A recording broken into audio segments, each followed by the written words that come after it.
Hello and welcome to the Rangers News YouTube channel. My name's Cameron Willis. I'm joined by Jordan Carlisle and James Black. And in this week's video, we're just going to discuss the Europa League draw.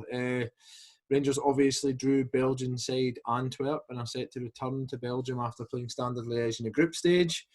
There were some big names in the draw. Potentially could have been harder. It might have been easier. But yeah, it's a very interesting tie. And I just wanted to get you two guys kind of initial thoughts on it. So, James, I'll go to you first. Yeah, I think it's a really good draw for Rangers when you look at some of the teams that could have come out the hat to face kind of bullet dodged in one regard.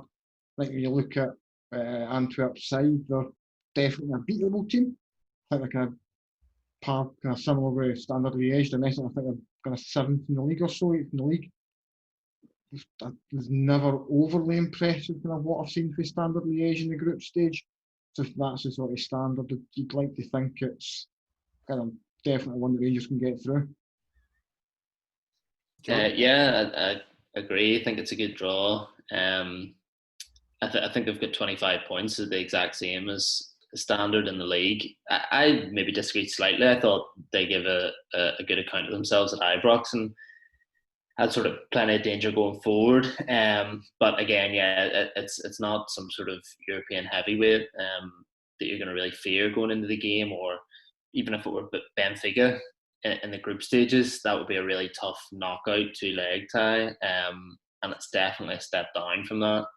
That teams like Real Sociedad in there who are doing really well in La Liga and play some lovely football. Braga, where Rangers got past at this stage last season, but that was a real tough one. Olympiacos, I think they're top of the Greek league, and then Krasnodar as well. I think that's a 5,000-mile round trip, and in terms of not even about the quality of the team, that's just a difficult one to have in midweek when you're trying to concentrate on the league as well. So, yeah, I think it's really, really winnable.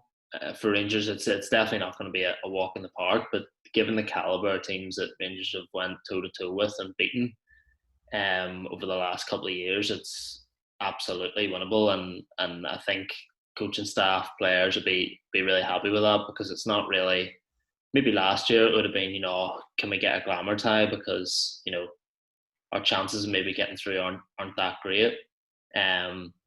Given that it was unknown territory, but I think now it's just a case of we've got the last 16 last year, so now we need to try and get through the quarters and that sort of stuff. It's about looking beyond, and I think it's a really good draw in terms of looking to progress. I think you said that's winnable. I think that's the bottom line with it. I think it's probably a mid-rate. I think Maccabi Tel Aviv and probably Molde. But I mean, you shouldn't really underestimate them, none of the Scandinavian teams. But I think they would have probably been the easiest ones. But I think they're only just slightly above it. Antwerp, obviously, they gave a good account of themselves in the group. But I think we would be disappointed if we lose that game. I think that's the big thing.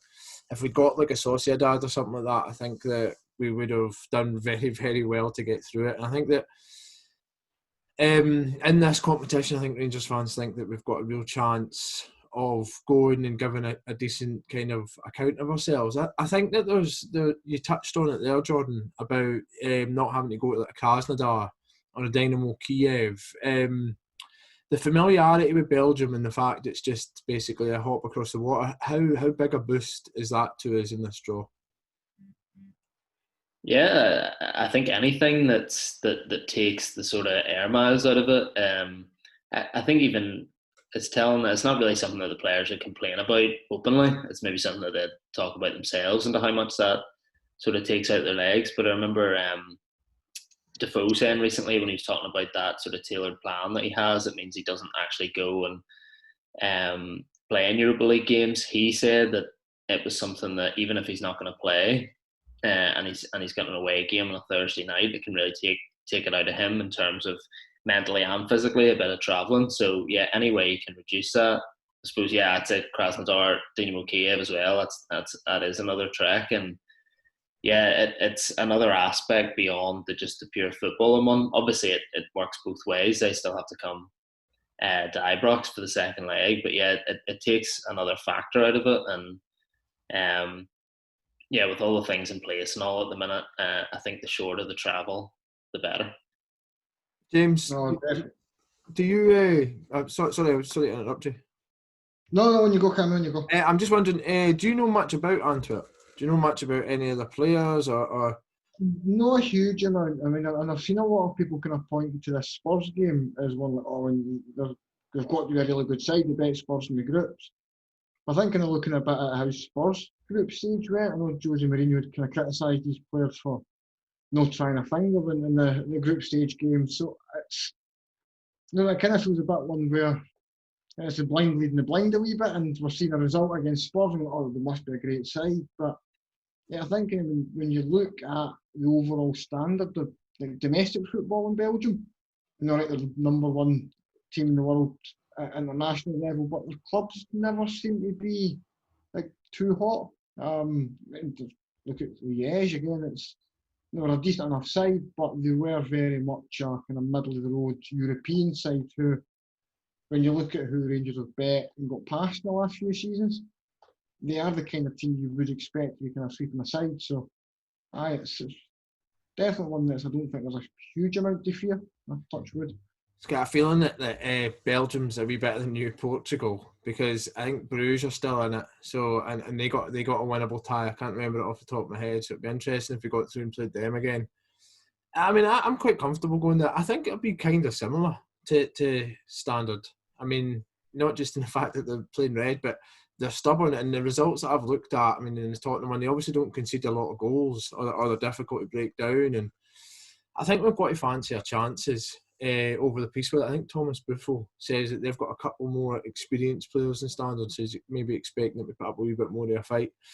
But yeah, a good draw in at this part of the competition. So you both think Rangers have got a chance of progressing, but how far do you, James? How far you first? How far do you think that we can go in the competition?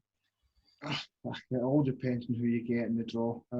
If you keep getting draws like this, then you could go all the way. But if you get a Sociedad in the next round, it becomes a whole lot harder.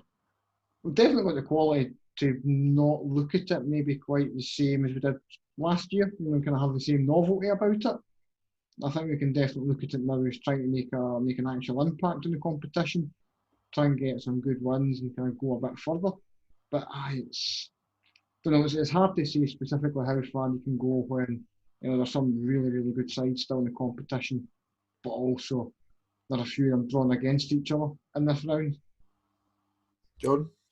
Yeah, I think last year you could tell that there was still some way to go when it came to Leverkusen. They were an excellent team who, based on the way they played against Rangers, everyone was like, oh, this team might actually win the whole thing. And then if Rangers go out the eventual winners, then it doesn't really take away too much from them, the fact that they were sort of outclassed across the two legs, but that didn't go on to happen, and it actually turned out that those teams that were left, quarterfinals, semis, where it was just that step above Rangers. I think at the minute, yeah, there's definitely an element of who you get in the draw, and you need a bit of luck. I think Rangers have had this now, and just by the way these things go, you could very well get that again next time around. But I also think the way that Rangers played against Benfica, and just the general confidence around the group at the minute, I don't think, unless it's a top level team, I don't think Rangers are going to be likely outclassed in games again, or quite so noticeably as they were against Leverkusen. So I think there's now, looking at it, there's a higher percentage of the draw where Rangers will fancy themselves at getting through if they can get past this round of 32. 15 other teams left in the competition. A good portion of them Rangers have fancy beating across two legs, sort of quietly, more than bragging about it, because I think Jared's been very clear that they're not ready to compete with European giants as such, or massive names, or to put their names up on a similar level to those guys, but certainly results wise, it tells you they're going to be more than competitive, I think, against most teams. I think It's interesting you mentioned like the kind of big hitters in the competition. The Sociedad drew Man United, and I think that's a kind of theme from the draw. I think Rangers will benefit from the fact that should they get past Antwerp, a lot of the heavy hitters are playing each other. So I think Benfica drew Arsenal, AC Milan. They got a kind of tough one. Lille drew Villarreal, I'm sure. So a lot of these teams that are playing in the top 5 leagues kind of drew each other, and I think that gives Rangers another big opportunity should we get past Antwerp. And I think I'm in the same as you. Just take it as it comes. But I think that we should definitely be targeting the last 16. And if the draw is favourable, the quarter final, and then from there you kind of just look at the draw and you can enjoy being there, man. But yeah, do you think that this is now going to be a distraction heading into the second half of the season, or do you think that it's going to kind of embolden our domestic campaign? I don't think it'll be any more of a distraction than it already was in the first half of the season. Possibly even a little bit less, just that there's now less expectation around about it. I think going into the group stages, it was always a case of Rangers had to get to the group stages. You know, not like now it's if Rangers get to the last 16. There's not really the same kind of financial implications. There's not the same kind of sense of failure if you don't get much further than this. So I don't think it particularly distracts away from domestic stuff. The big issue would be for me just the kind of potential for injuries and whatnot if Gerrard doesn't rotate his squad well enough. John? I would say the fact that at the minute we've got the sort of December and January are 2 very, very important months in terms of how this whole season's going to go, and the fact that there aren't any games for a couple of months in terms of this competition. There's a bit of a break from what had been a relatively hectic schedule to get through the groups. I think is a big plus as far as Rangers are concerned, and I think what's like indicative of the success of how well they've done the last couple of years is the fact that a lot of the players that have signed and have come to the club have done it, yes, partially convinced by Gerrard and the project and that sort of stuff, but the opportunity to play European football is massive for a lot of these guys. So Aribo is one of those examples, and guys, Kemar Roof, people who have like actively spoke of the need or the desire to sort of tick that box in their career and to go as far as possible. So I think it's something that they look forward to in terms of those games, because it's so different to your standard Saturday where they're trying to beat, or Sunday where they're trying to beat a low block in the league, and try and work out teams where, you know, they are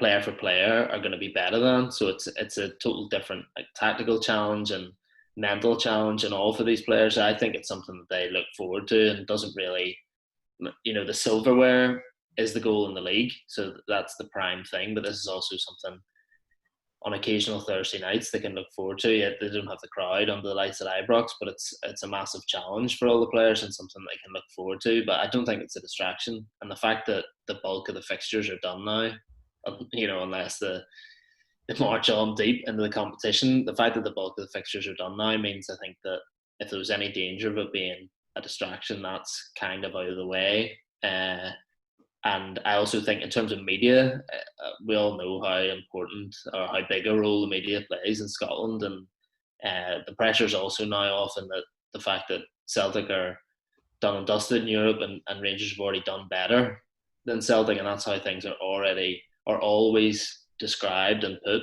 in the media. So the pressure's off in that way, and yeah, as James says, financially the pressure's off, and it's literally just a way to go.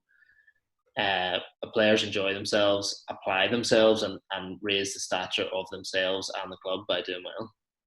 Yeah, I think I think that we've got the squad that's more than capable to cope with it. I think that there's clearly a plan in place that we've seen in the group stages, and I think they'll follow it through. But I think with regards to the whole tournament, I think that we should just enjoy it, because we've got a real chance to get through against Antwerp. If we get through it the next round, just depends on the draw. But I mean, I welcome it. I call it a distraction's a little bit of a cliche. I think that It's for all the reasons that you've outlined, Jordan and James. It's a huge boost to Rangers, and it's a huge boost to the supporters, and just hopefully by the time February rolls round, or if we get into the next round, we'll be able to go and attend and watch it, because I think everybody's kind of missing those big massive European nights at Ibrox. So this will probably be the last European video for a wee while. So is there anything else you guys want to add about our campaign, or do you want to kind of summarise it, or tell fans that they should look out passports and book flights to Gdansk? Is there anything in particular?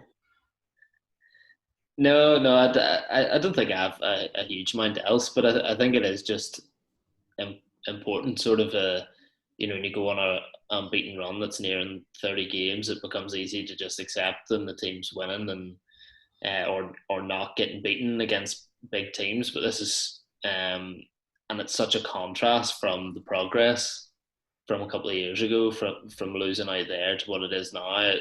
It's like, I think it's easy to sort of lose sight of how big an achievement some of these things are in terms of the budget and how much Benfica spent, and the fact that, rightly, people are very disappointed that Rangers haven't won twice against them. It's unbelievable improvements, and yeah, it's just I think keep enjoying it. And as you say, it does change the dynamic of the competition, not having those nights under the lights at Ibrox, which are obviously, what supporters absolutely relish. But yeah, just to keep enjoying and enjoying the run in general, whether that's in Europe or domestic. Yeah, and I think Jordan summed it up pretty well there. It's been a really good run so far. Be really interesting to see where we are going into these games come February. I mean, if we can continue this momentum through in the domestic campaign, to be sitting in a position where, by the time we're going up to the first Antwerp game, we're looking at something like 30 odd games unbeaten, maybe. I mean, you're going to go into that just running that wee bit quicker, jumping that wee bit higher, and just being that wee bit stronger. So it's exciting times. Yeah. I think the whole team and the management, absolutely everybody involved in Rangers' progress in Europe over the last 3 years, deserves a massive pat on the back, because we went that group stage unbeaten. It's a Scottish record for the highest points total, and I think everybody involved deserves this wee kind of opportunity to digest it, get focused on league duty, and then let's hopefully have stretched our neck out so far in front that we can put a major focus on these games, and we can begin to look at kind of getting further in the competition if the draw is fair, and we can maybe sacrifice a little in the league because of the gap.